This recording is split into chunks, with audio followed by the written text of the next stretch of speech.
and they're making fun of him and pushing him down and kicking him and all this kind of stuff. And so after school, one little boy goes home and he tells his mom about it. And Mom, I didn't do it. It wasn't mean. I didn't kick. It wasn't me. I sat on the sideline. See, that's morality, not doing the wrong thing. But what did he do? Did he step in and try to stop it? That's character. Character is doing what is right. All right, now, it is easy for us to come here. This is the easiest thing that I do as a Christian, is go to church. And so we're not out stealing and robbing, and we're not doing the wrong thing, but are we doing the right thing? And so this is what Jesus is talking about here. And he says, in vain do they worship me. So can a lost person worship God? No. They've got to be saved in order to do that. And so in vain they worship me. And here's what they do. Teaching for doctrines, they substitute principles for preferences. Teaching for doctrines, the commandments of men. And he called the multitude and said unto them, hear and understand.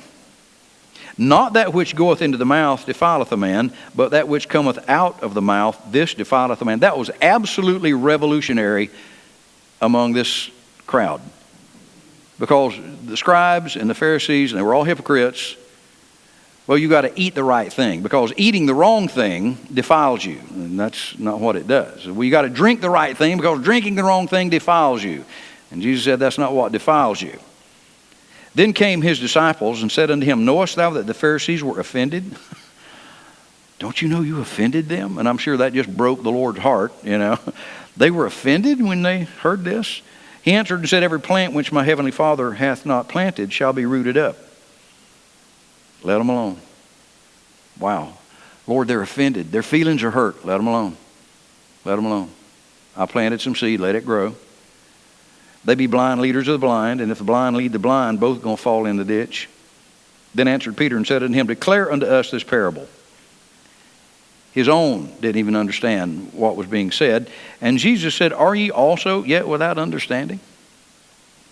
Do not ye yet understand that whatsoever entereth in at the mouth goeth into the belly and is cast out into the draught? Draught is an old English word, ladies and gentlemen, for the toilet. Okay? You don't buy tea, you rent it. You know what I'm saying? Whatever you eat, whatever you drink, you're going to get rid of it, all right? But those things which proceed out of the mouth come from the heart. They defile the man. For out of the heart proceeds evil thoughts, murders, adulteries, fornications, thefts, false witness, blasphemies. These are the things which defile a man. But to eat with unwashed hands defileth not a man.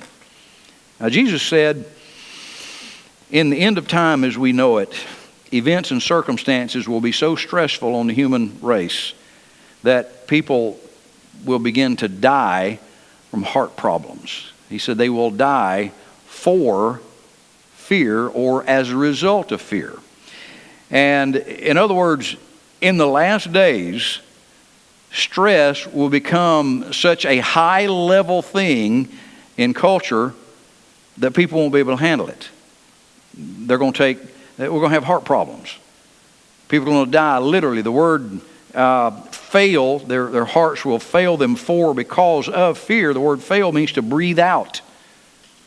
I was talking with Stacy, and not my Stacy, but Stacy Alcorn, Lee's husband that was kin to Joe, and that was his daughter. And Joe died at home. And they were holding his hand. And very quiet. There was no pain, no struggle or anything like that.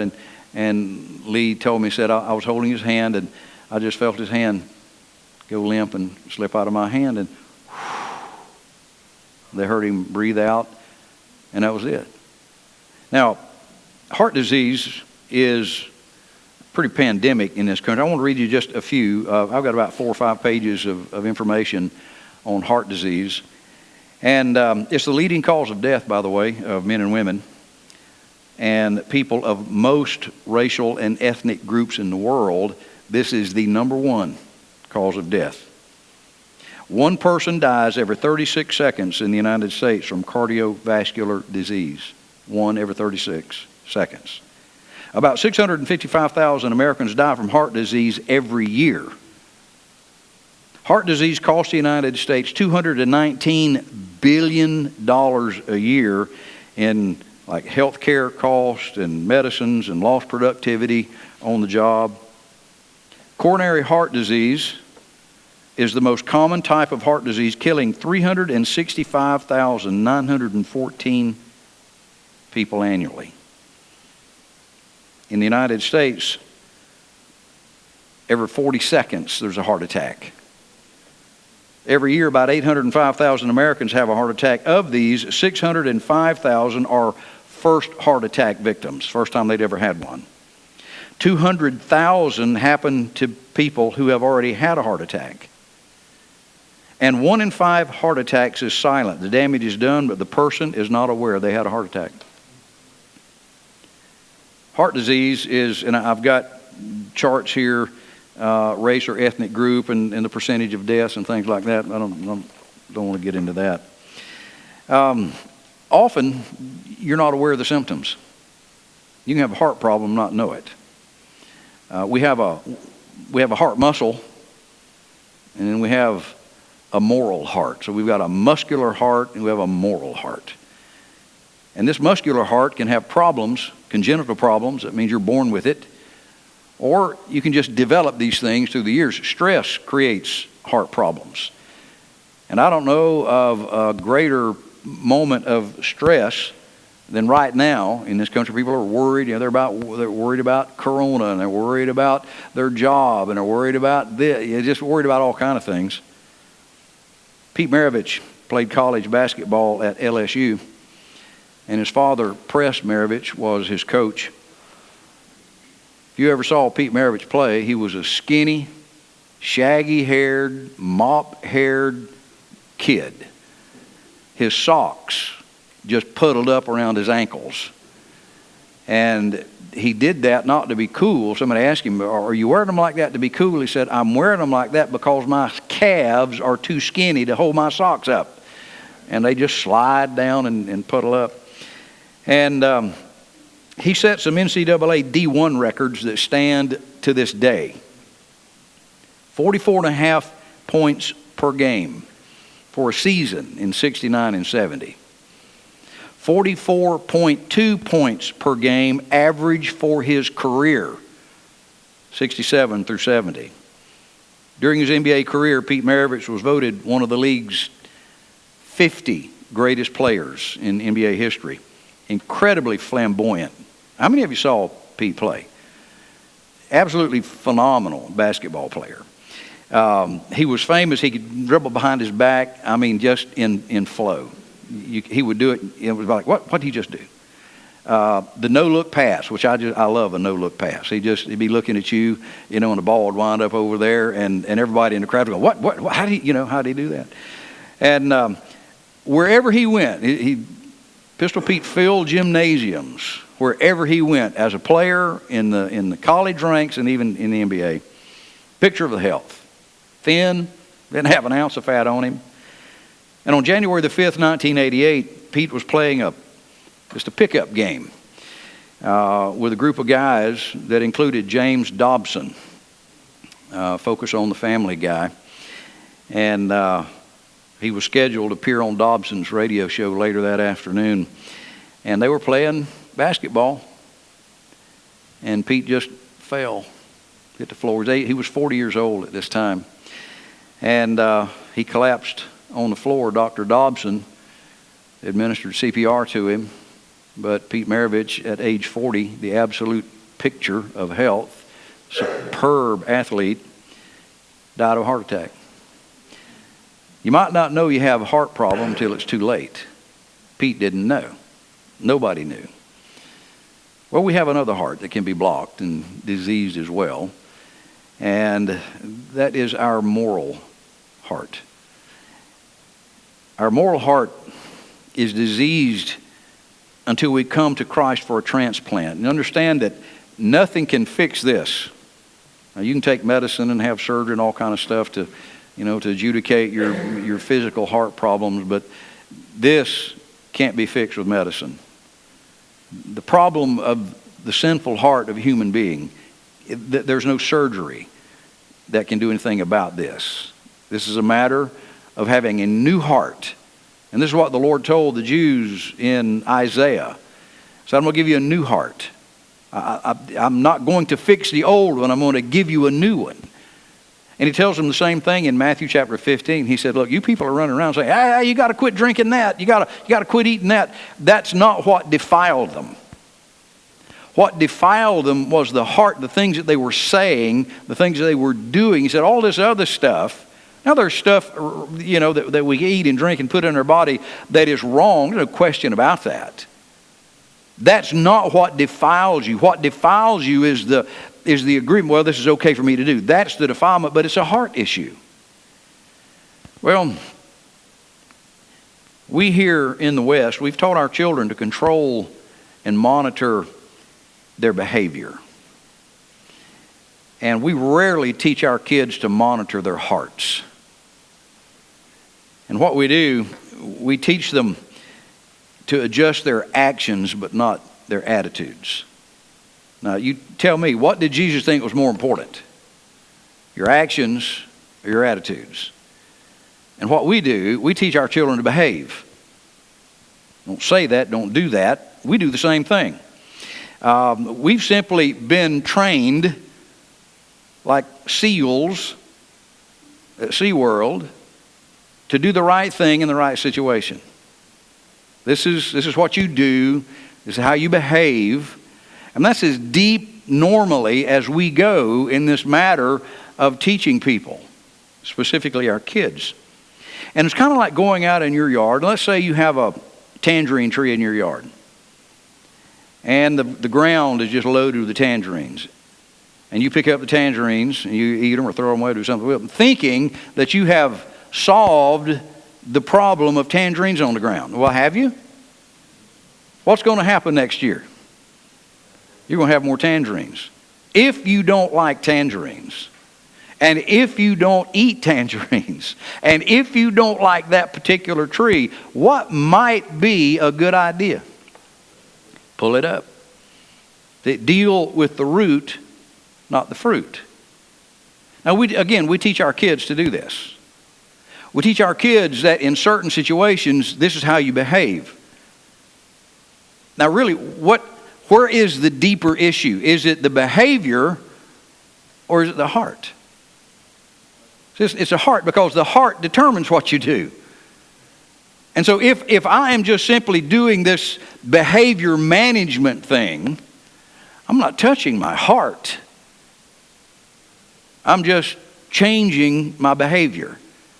And what's going to happen the next time I get in that same situation? I'm going to do that same thing until my heart is changed.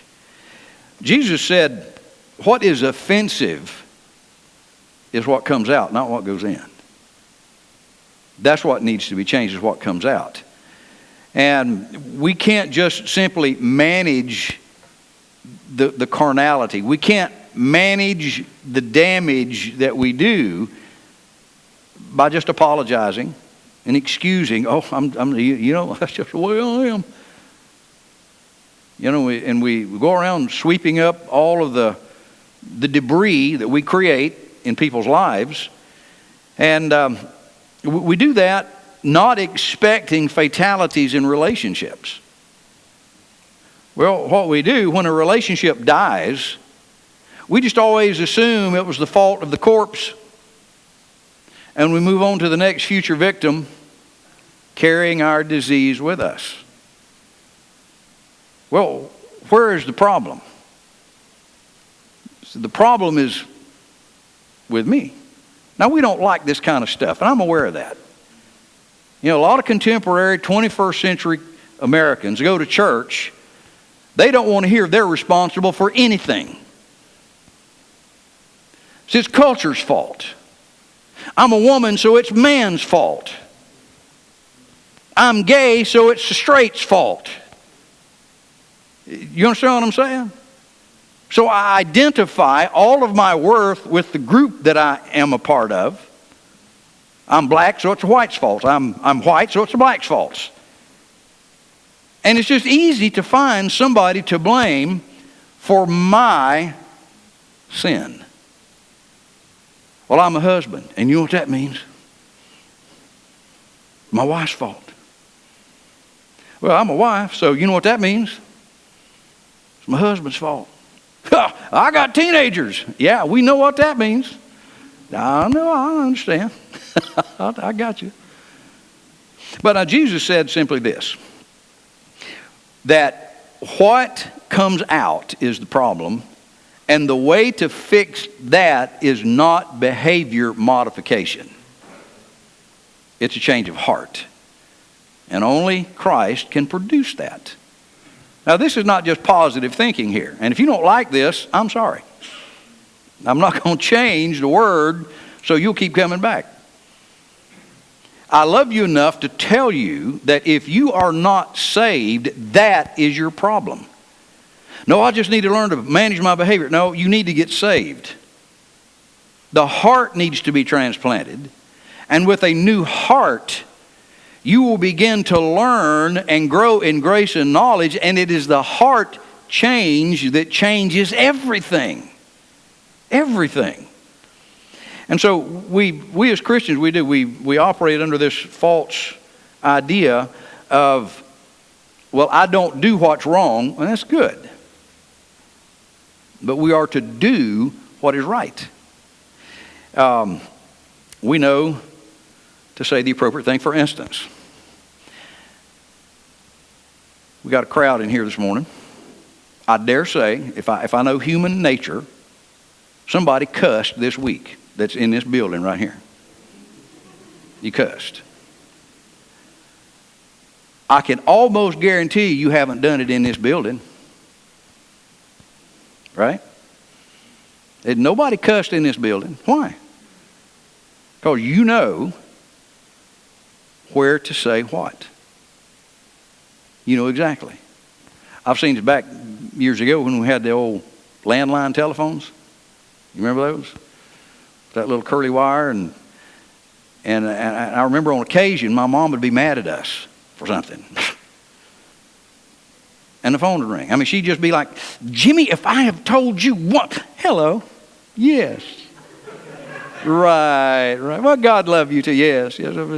I told you to, I'm like, wow. I mean, she knew how to adjust. We all do. We do the exact same thing. Now,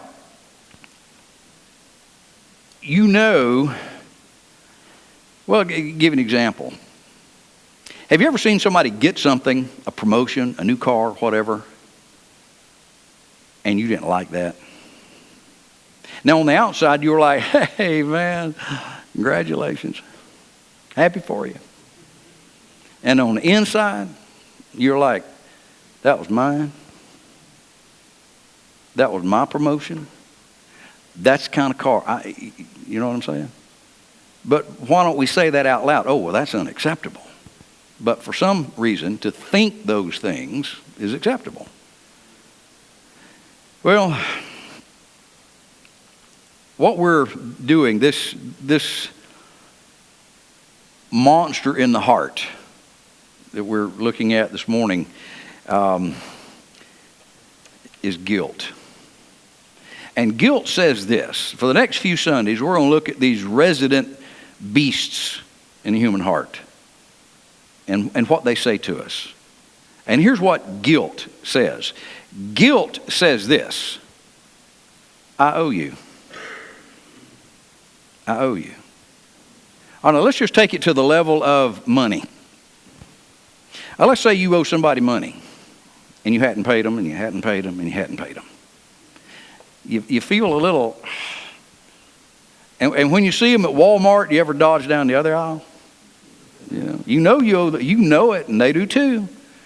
And so you avoid them, and if you do see them, you're kind of like, because guilt says, I owe you. Question, what do we owe people? In this building right here, I'm not talking about the people that might be in here that you owe, but the people that I'm talking to right now, who are you in debt to? Not just financially. Who do you owe forgiveness to? Who do you owe kindness to? Who do you owe decency to? Who do you owe that to? Who have you hurt, wounded, offended? Who have you done that to? You've created a debt-to-debtor ratio here. You owe them. And there are only two ways for a debt to be absolved. And number one, pay it. If I owe you $20, there are two ways that that debt is going to be absolved. Number one, I give you a $20 bill.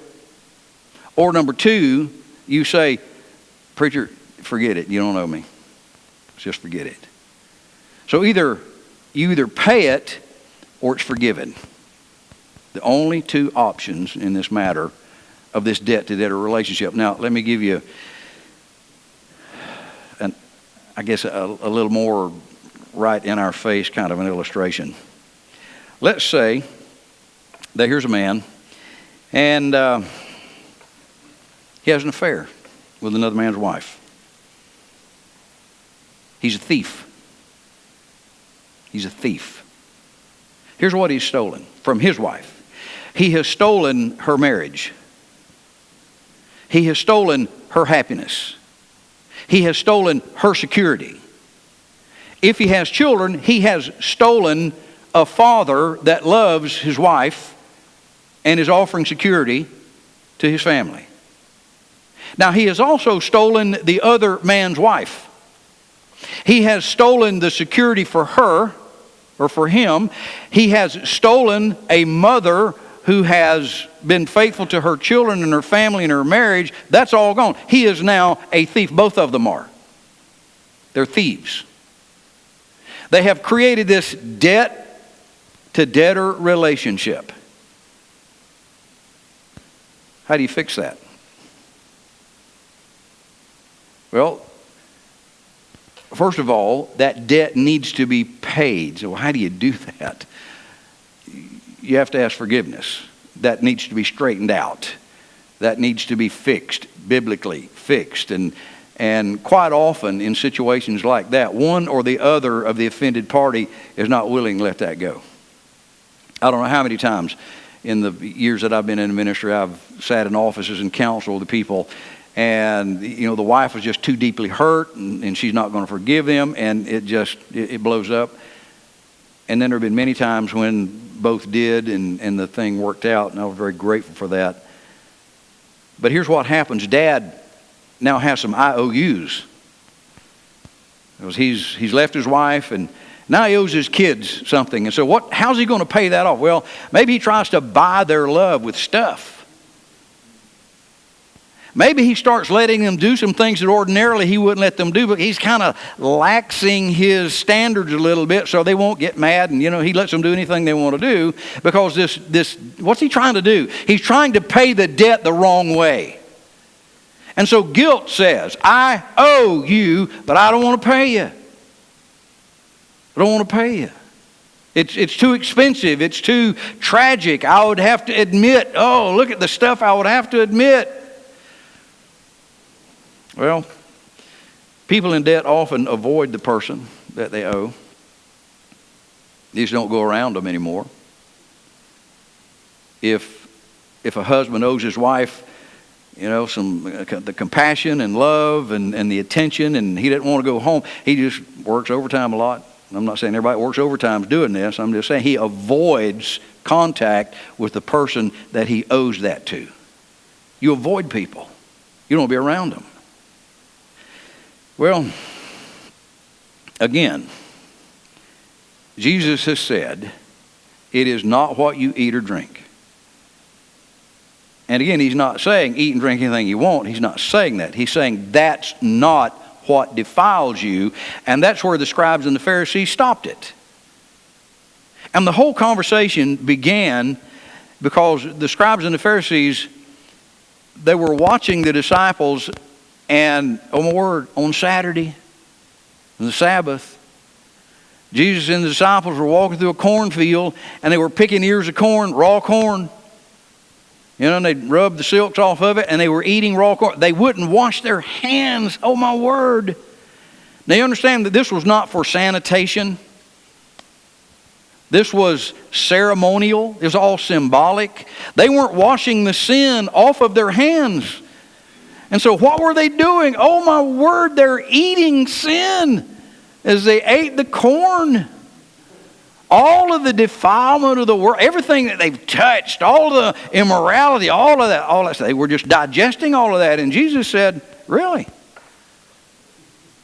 Well, here's what's going to happen. They're going to eat that corn in a few hours.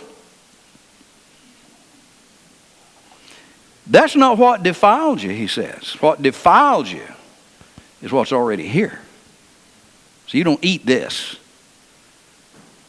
And I love when Peter comes, hey, you hurt some people's feelings. Man, you offended these guys. Huh? What are you going to do? And Jesus said, leave them alone. I love that. Leave them alone. Let them grow up. Let them listen to what I said. And I wish to God that churches across the country, that preachers would stand and preach the truth and not worry about what people think about it. And I've told you as a church, and I've told my students, tell them almost monthly, you can apply truth with a cotton ball or a steel brush. I would much rather have a cotton ball. And so the truth needs to be preached in love. I'm aware of that. But you can't change the truth. So I don't like that. I don't care. I'm not being rude, folks. I'm just telling you. Somebody said, well, today's not Sunday. I really, really believe it's not Sunday. Yeah, okay. 8 and 8's 14. I really believe that. I'm like, I ain't going to your bank if you're the teller. You understand what I'm saying? You might sincerely believe that, but you are sincerely wrong. So here we are. What's the problem with man? Is it what he eats or drinks? Or is there a deeper problem? Is there a problem with the heart? And again, we go through all kinds of pop psychology. And I've read the sermons, and I've been online, and I've looked at some of the things that goes out to church audiences on a regular basis. And they're trying to adjust their behaviors. You need to stop that and start this. You need to quit that and stop. And I'm like, man, you're preaching from the wrong end here. If the heart is changed and you have a new nature, guess what's going to happen? Those things are going to be adjusted. You have a new nature. And so I love Jesus for many, many, many obvious reasons. He's God. He's my Savior. All of those things. But I love the fact that this single man, this one single individual, stood up against the established professional religious clergy of his day and looked them square in the eye. And he said, you hypocrites. And just slaps them in the face and says, don't you understand that it's not what comes in, but it's what goes out? Now, if you're here this morning, you've never accepted Christ. Maybe you've been trying to act like a Christian. And I don't know how you do that. Well, it's the clothes you wear. It's the way you comb your hair. We got a problem, right? Me and you, we got a problem. Because I comb my hair with a wet wash rag these days. That's pretty much, that's my comb. Well, it's nothing. It's this new heart that is given as a result of me understanding nothing about me, not one cell of my being is right with God until I get saved. I can jump through the hoops. I can go to church. I can do all this stuff, but if my heart is not right with God. So, maybe you're here this morning and you're saved. But this monster, this beast is eating you alive. guilt. I owe you. Who do you owe? And what do you owe them? Would you bow your heads? Every head bowed. Lord, I want to thank you this morning. We were in total, absolute need of redemption, and we couldn't do it ourselves. We couldn't wash our hands enough to cleanse our hearts. We couldn't obey rules enough to be redeemed. In my prayer today, if there's somebody in this building that has never trusted Christ as their substitute for sin, that today would be the day that they would do that. There may be those that have made that decision at some point in their life in the past, but they owe forgiveness and mercy and love, patience, kindness. And they've withheld that, and I pray, Father, that today would be the day that they would pay that debt. Thank you for your goodness. Thank you for relieving us of our guilt of sin immediately and eternally. And as I close the service out today, Father, speak to our hearts. Now, with every head bowed, I wonder if there'd be anybody in here say, Brother Jim, I've never accepted Christ as my Savior. I need to get saved today. Would you slip your hand up, anybody? I won't come to you. I won't call your name. I promise you. I'll pray for you. How many of you say, Brother Jim, I'm in debt? Not financially, but I am in debt emotionally to some people. And I need to pay that debt. Would you slip your hand? Anybody? God bless you. God bless you. God bless you. God bless you, sir. Lord, as I close this prayer, and I pray, Father, that these who've raised their hands will pay this debt. It'll be the most liberating, freeing thing for them. I don't know what's happened in their past. I don't know who's hurt them. I don't know. But I pray that they would issue forgiveness and get out of the jail of their own heart and live as free men and women in Jesus Christ. Thank you for your goodness. We love you and we praise you. Watch over us as we go home. In Jesus' name I pray. Amen. Thank you for being here this morning. 4:45 this afternoon if you want to go through that class. And we have service tonight at 6 o'clock. So hope you'll come back for that. All right. See you later. Bless your heart.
Can hardly think as you call me, deeper still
by you.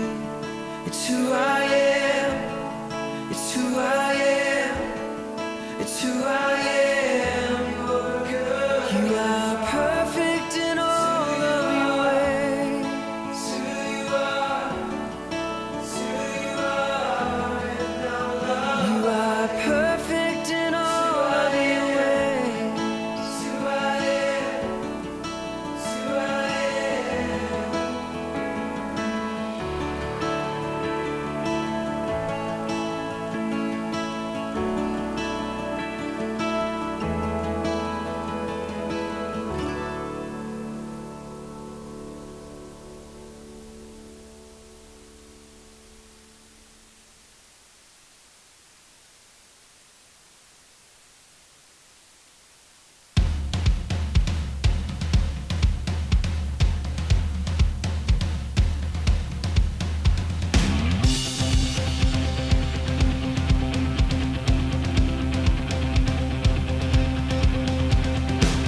It's been a long time since you felt peace in the valley you made where you're not meant to be, where the shame throws shadows on you. But don't you forget that you're headed to more, but you settle for